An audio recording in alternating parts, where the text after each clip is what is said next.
Now here's some more verses about being clothed in white. So let's find out who's going to get up there. And I'm not just talking about the rapture, guys. I'm talking about who's going to heaven and who's going to this other little place called outer darkness. Revelation 7:9 says that there's a great multitude from every nation standing before the throne, clothed in white robes. Revelation 19:14 says, the armies of heaven following Christ are dressed in fine linen, white and clean. Matthew 17:2 says that during Jesus' transfiguration, where his face shone like the sun and his clothes became white as light. And when I saw Jesus in heaven, he did have on bright white clothes. Isaiah 61:10 speaks of being clothed with garments of salvation and a robe of righteousness. Some of you do not have a robe of righteousness right now. You're nowhere even close to it. And if you're newly saved, then yes, you do need to get some of those things out of your life for sure. But you may not make it in this first one. I don't know. I don't know how that goes. Just between you and Jesus. But you've got to be pure.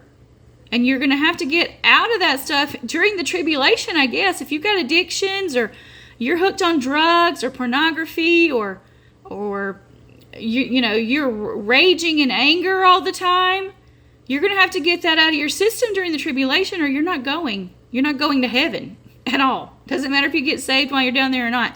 You're going to go to this place called outer darkness. With the hypocrites, what does that tell you? It tells you that they were people who professed to know Jesus and to want to follow Jesus, but for some reason they're not doing so. In which case he's not going to take you because you're not clothed in righteousness, correct? Colossians 3:12 encourages believers to put on compassion, kindness, humility, gentleness, and patience, symbolically clothing themselves in virtues. 1 John 3:2 promises that when Christ appears, we shall be like him, for we shall see him as he is, implying a transformation into purity. Guys, God cannot be around sin. You understand that, right? He cannot be around sin. So if you don't have these sparkling, beautiful garments of righteousness on, he's not going to take you. You're not coming up there with us at all. Not at any time. Not during the rapture. Not during the sixth seal rapture. You're not coming, period. You're going to be in outer darkness because what does light have to do with darkness? Nothing. So if you are not clothed in this light or this righteousness, you're not coming up to heaven, period. Because whatever profession you made of your faith, if you said you were going to follow Jesus, you're not doing it, or else you would be closer to being clothed in white, wouldn't you? I mean, a new believer, it might take them a while to get understanding of what that really means.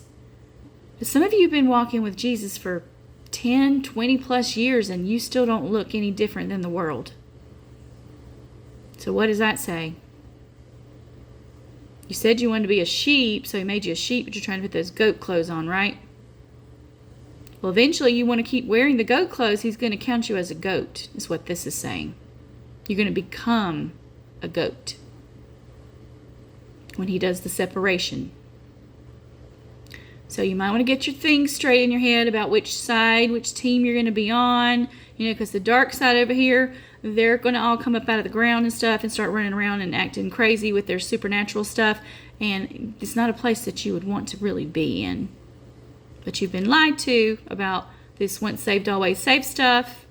And you got these doctrines in your head that says I can do whatever I want to. Jesus is going to be fine with me. We're cool because, he paid the price for my sin on the cross. Well, he did. But he did that for a reason. What was the reason? So that you could live righteously. Not so that you could continue to be a sinner and mock his sacrifice on the cross? You think that's what it was for? Absolutely not.